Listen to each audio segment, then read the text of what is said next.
Urnieta era un señor de 68 años que había trabajado como representante de joyeros, pero se había jubilado prematuramente por unos problemas de salud. Desde entonces él tenía una vida tranquila, bastante rutinaria, bastante cómoda, vivía solo en un caserío, entonces por las mañanas desayunaba con calma, se daba un paseo, luego le gustaba mucho comer por ahí, como buen vasco, y por las tardes sí que tenía una costumbre que era quedarse en el coche cerca de su casa, cerca de la valla, porque ahí había una zona en la que daba el sol y se quedaba un ratito ahí traspuesto echándose la siesta.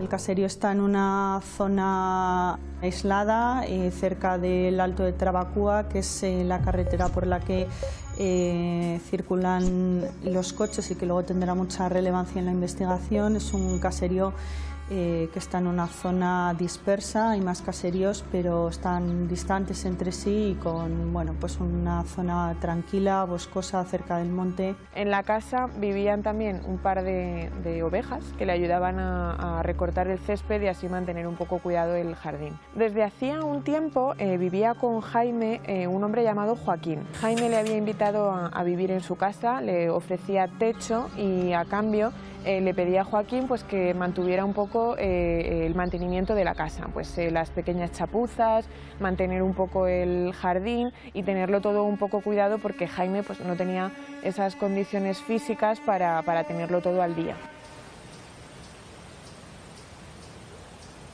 Joaquín tenía una pareja de unos 40 y pico años y se caracterizaban por tener una relación un poco tormentosa. Tenían bastantes discusiones, idas y venidas.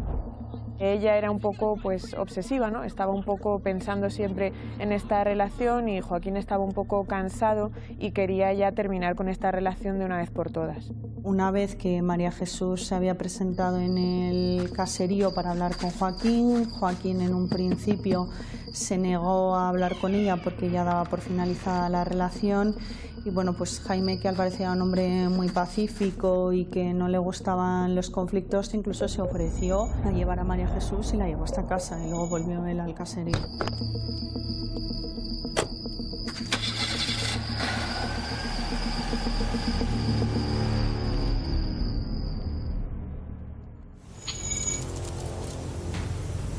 El día 9 de marzo de 2012, Jaime estaba, como solía hacer, descansando un poco dentro de su coche a las puertas de su casa, tomando ese solecito que daba en esa zona a esa hora. Cuando de repente se vio sorprendido por su atacante, fue ferozmente atacado, recibió 112 puñaladas y murió en el acto, prácticamente por la pérdida de sangre.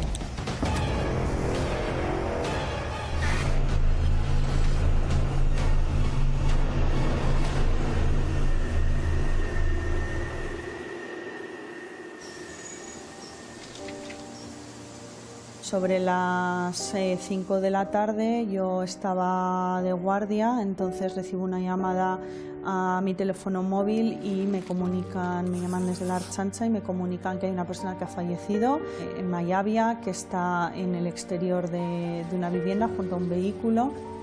En un primer momento los datos son muy confusos, no se sabe exactamente qué es lo que ha ocurrido, se barajan numerosas hipótesis. Una de ellas apuntaba hacia el robo. En la zona había habido recientemente varias sustracciones, varios hurtos en los domicilios. Además, a la víctima le faltaba la cartera y un testigo de la zona dijo que le parecía haber visto a un par de hombres sentados en un coche. Con lo cual, una de esas primeras vías de investigación fue la posibilidad de un robo con violencia.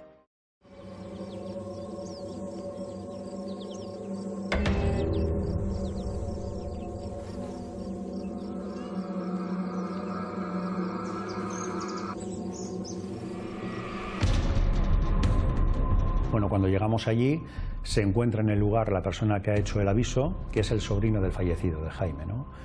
Bueno, el fallecido está totalmente desangrado, está en el suelo y con un charco de sangre y parece que ha muerto a cuchillo, ¿no?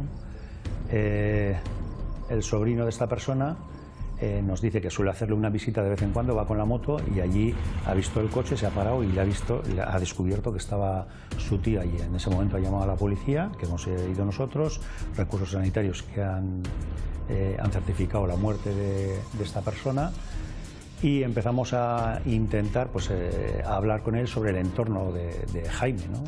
De la persona hasta quién ha podido ser, si le conoce que tiene enemigos, si ha tenido alguna disputa con algún vecino, con algún amigo, con algún conocido. Yo me desplazo allí junto con el médico forense, la médico forense que estaba de guardia aquel día. Lo primero que recuerdo haber preguntado era si se trataba de una muerte violenta, me lo confirman. Yo recuerdo cuando llegué allí ya era de noche, había anochecido, no se veía absolutamente nada. La escena era realmente difícil de asumir porque él había aparentemente caído del vehículo, él estaba junto a la puerta, también presentaba restos de sangre y estaba en una posición lateral en la que se veía perfectamente que presentaba numerosas heridas.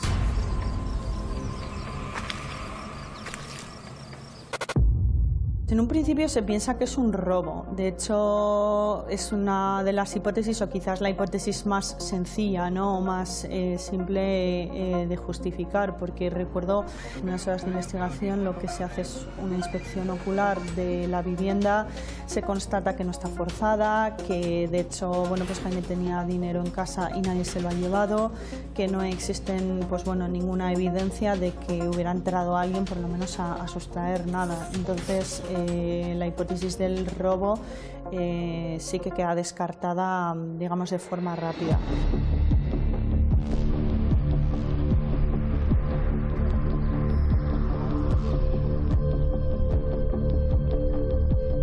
En un segundo momento, el inicio de la investigación comienza precisamente por saber si convivía con alguna persona. Al decirnos el sobrino que vivía con otra persona, nos pusimos en contacto con él. Nos dijo el nombre, descubrimos quién era y nos pusimos en contacto con él a ver dónde estaba, en principio, y si efectivamente vivía con él, ¿no? Cuando hablan con Joaquín, Joaquín manifiesta que está en Palencia, en un pueblo en el que él tenía una vivienda. Claro, ya la distancia entre Palencia y Maiabia hace pensar, también una vez ya fijada la fecha, la hora del fallecimiento, que Joaquín no podía haber estado en ese momento en Maiabia. Haciendo un repaso por los testimonios de sus allegados y de sus familiares, sí que cayeron en un detalle, en una historia que había contado recientemente Jaime a sus familiares sobre la pareja del hombre con el que convivía. En los últimos tiempos sí que había habido una discusión especialmente tormentosa, una pelea que parecía haber sido la definitiva, y por ahí es por donde se abrió una luz para los investigadores para llegar a un posible desenlace sobre quién podría haber atacado de esa manera tan feroz, tan salvaje, a un hombre con una vida tan aparentemente casi aburrida.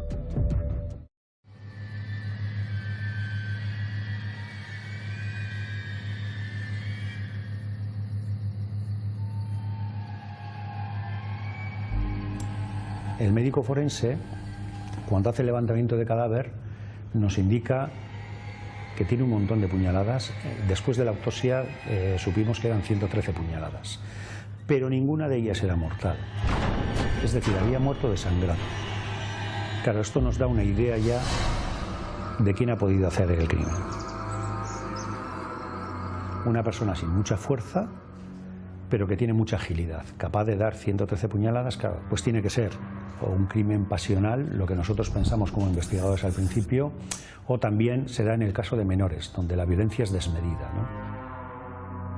Hay otro dato que creo que para los investigadores fue muy importante. Lo que es el caserío está en una zona de paso hacia el Monte Oiz, y en el Monte Oiz hay un parque eólico, y entonces hay unos trabajadores de una empresa eléctrica que ese día hacen varios viajes, suben a primera hora de la mañana, sobre las 8 de la mañana, y bajan luego sobre las 3:30 de la tarde. Y cuando bajan, le ven a Jaime y de hecho le saludan porque son trabajadores habituales.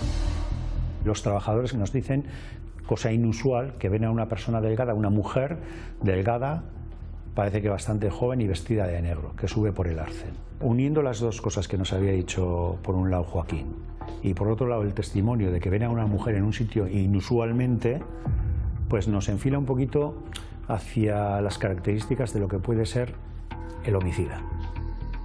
Y ahí la policía científica le llama la atención que a pesar de ser un sitio alejado, se supone que hay que ir en coche hasta allí, ¿no? No hay ninguna huella de vehículos que lleguen hasta el lugar donde está el coche de Jaime. Suponemos que ha venido andando o ha venido en un transporte público y el único transporte público que pasa por ahí es un autobús que viene desde Bilbao. Bueno, contactamos con el autobús que a esa hora más o menos ha podido pasar por ahí y hablamos con el conductor. Y el conductor, efectivamente, como es un sitio inusual para dejar pasajeros, él se acuerda de que ese día en concreto dejó a una persona, una joven delgada, con cara pálida, y que le dejó en el Alto de Trabacúa.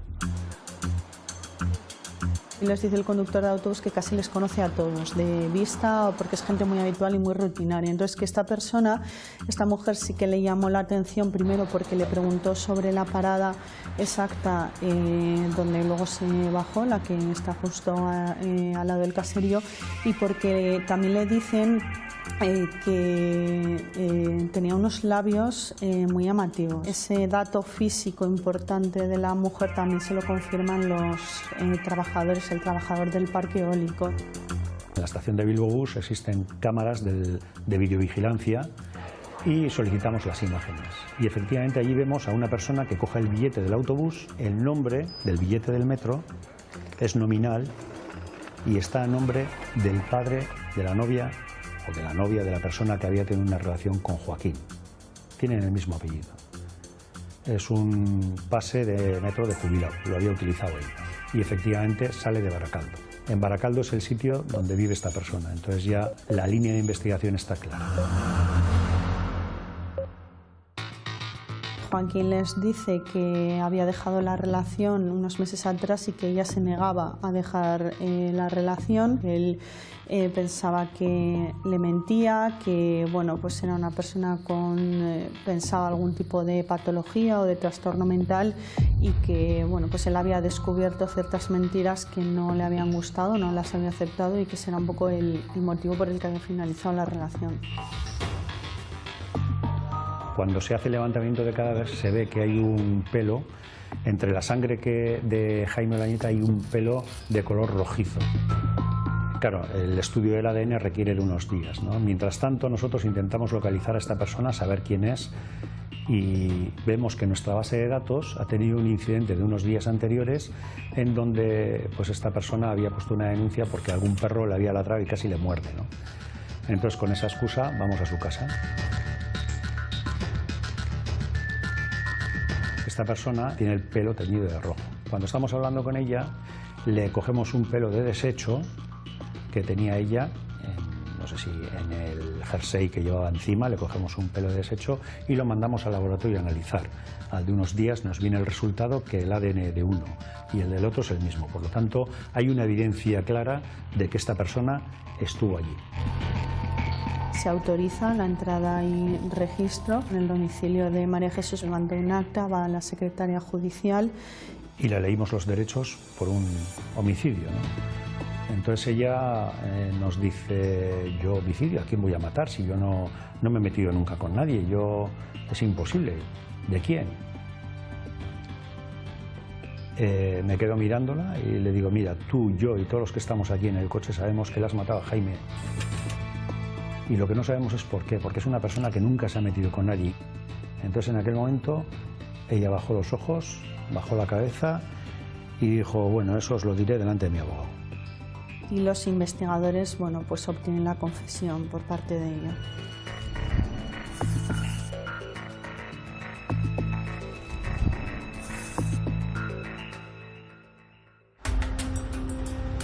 No pensábamos que nos iba a decir eso, entonces en ese momento aprovechamos la circunstancia para decir, bueno, ¿y dónde está la ropa con la que? Porque vamos a hacer una entrada y registro. Vives con tu padre y tampoco queremos molestarle a él.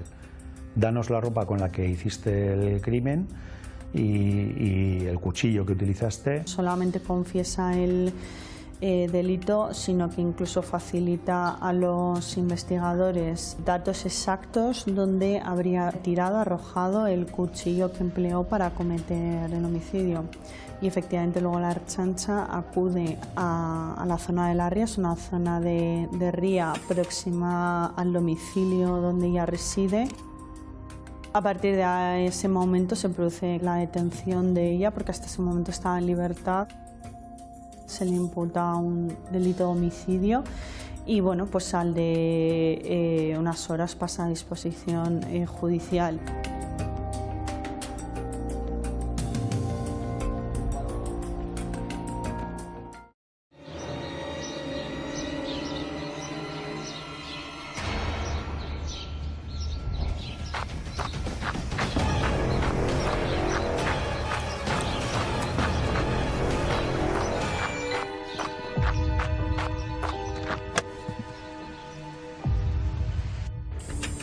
La víctima es Jaime Olañeta, que era un hombre que vivía en el caserío donde se produjeron los hechos. Era una persona que estaba jubilada, que llevaba una vida muy tranquila, estaba soltero, no tenía hijos, tenía familia pero no vivían con él.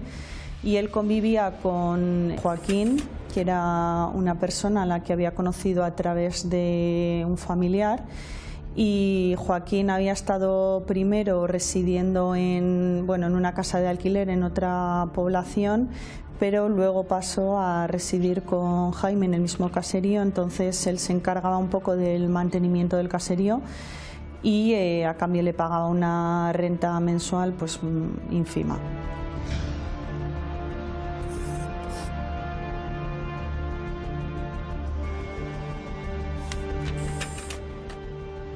Jaime es un hombre tranquilo, que su único vicio es salir todos los días a comer a los bares de la zona y cuando vuelve lo que le gusta es escuchar la música antes de entrar en la verja de su caserío, se queda en el coche escuchando la música.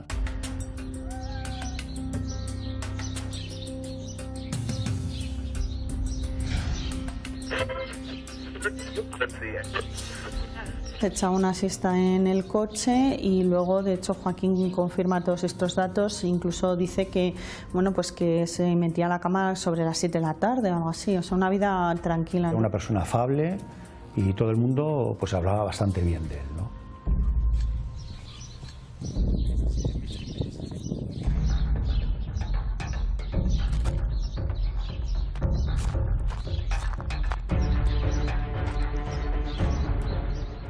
De entre todos los porqués que plantea este caso y que tal vez nunca podremos dar respuesta, hay algunas certezas. Una de ellas es que María José, desde los años 80, sí que tiene un diagnóstico médico por trastorno límite de la personalidad. Tal vez este diagnóstico, que sí que existía y sí que era real, explique esa relación tan tormentosa y tan difícil que llevaba con Joaquín.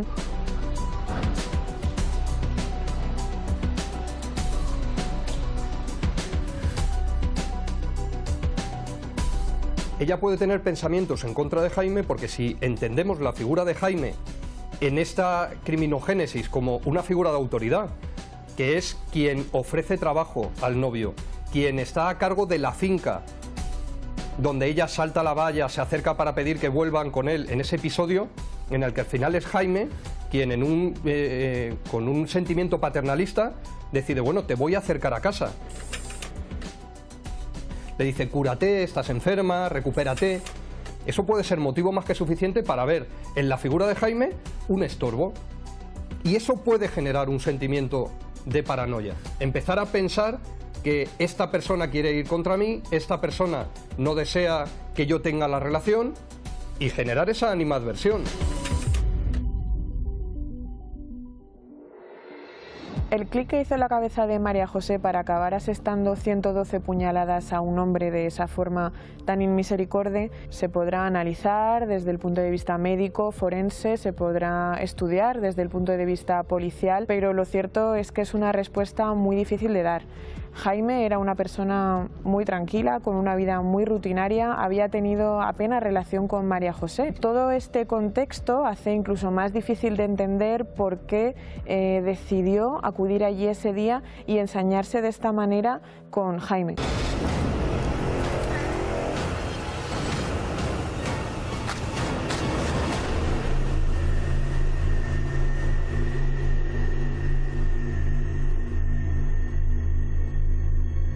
La idea de esto pasa por esta persona que es quien me está haciendo daño, tengo que acabar con esta persona, tengo que apartar a esta persona para yo poder conseguir mi objetivo, que es estar con la persona que quiero, y eso, si no se rompe el ciclo, puede llegar a alimentar un episodio de crisis agresiva. Desde el año 1987 está diagnosticada de trastorno límite de personalidad. Este trastorno, con la correcta farmacología y el seguimiento psiquiátrico psicológico con tratamiento, convierte a la persona en una persona funcional. Pero sin la farmacología, sin el correcto seguimiento, la persona puede ser muy disfuncional. Ella nos confesó a nosotros que no sabe por qué, pero que cogió el cuchillo y empezó desde ahí mismo a clavarle el cuchillo en la cabeza. No se controló. Ella, pensamos que ella iba por Joaquín, se vería frustrada al no encontrarle en el caserío y lo resolvió así. Su frustración la resolvió así.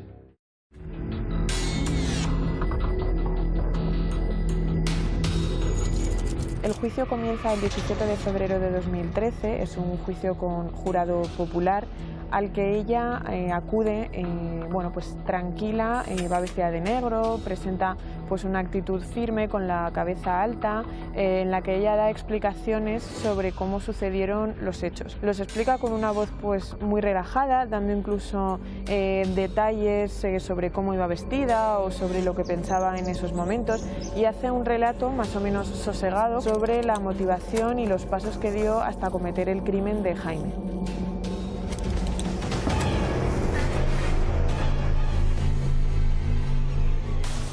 En el juicio se les expuso a los miembros del jurado diferentes hipótesis porque, dado que ella había reconocido la autoría del hecho delictivo, se trató de defender de alguna manera que podía haber sido o bien una muerte accidental o incluso imprudente.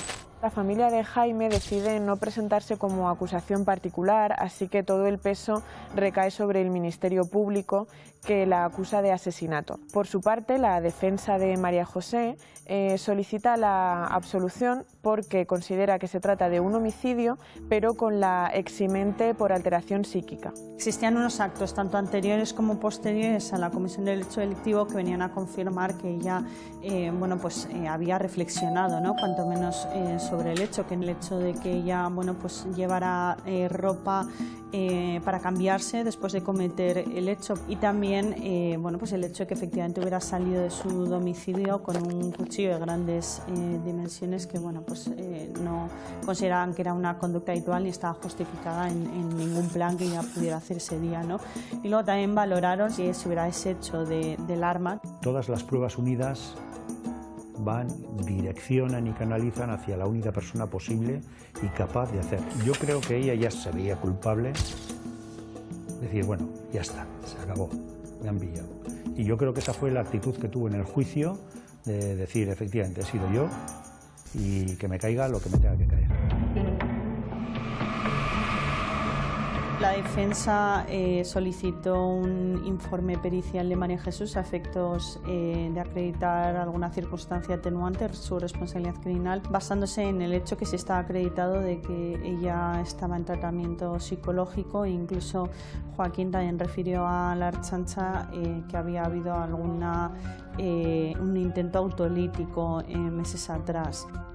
Decía también, creo que el abogado puso como que si había tomado alguna sustancia psicotrópica o algo, para, yo creo que, o atenuantes o eximentes, para buscar los atenuantes o eximentes. Pero bueno, eso no lo acreditaron los médicos forenses. El resultado podría haber sido diferente. Podríamos tener una eximente incompleta o podríamos tener un reconocimiento de atenuante. Porque claramente en las manifestaciones que hace la mujer en el juicio, en su declaración, lo que está diciendo es: no tenía ninguna animadversión sobre él, no le conocía, perdí el control, una falta de impulsos. Todo lo que está diciendo son criterios diagnósticos del trastorno límite. Por no haber ejercido bien la defensa de esa posibilidad psicológica es lo que lleva a la condena de la acusada.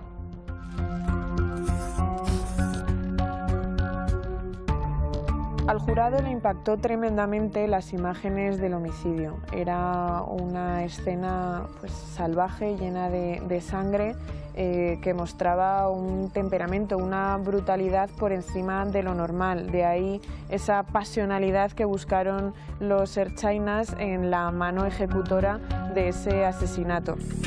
Fue encontrada culpable de los hechos y se la condenó a 14 años de prisión.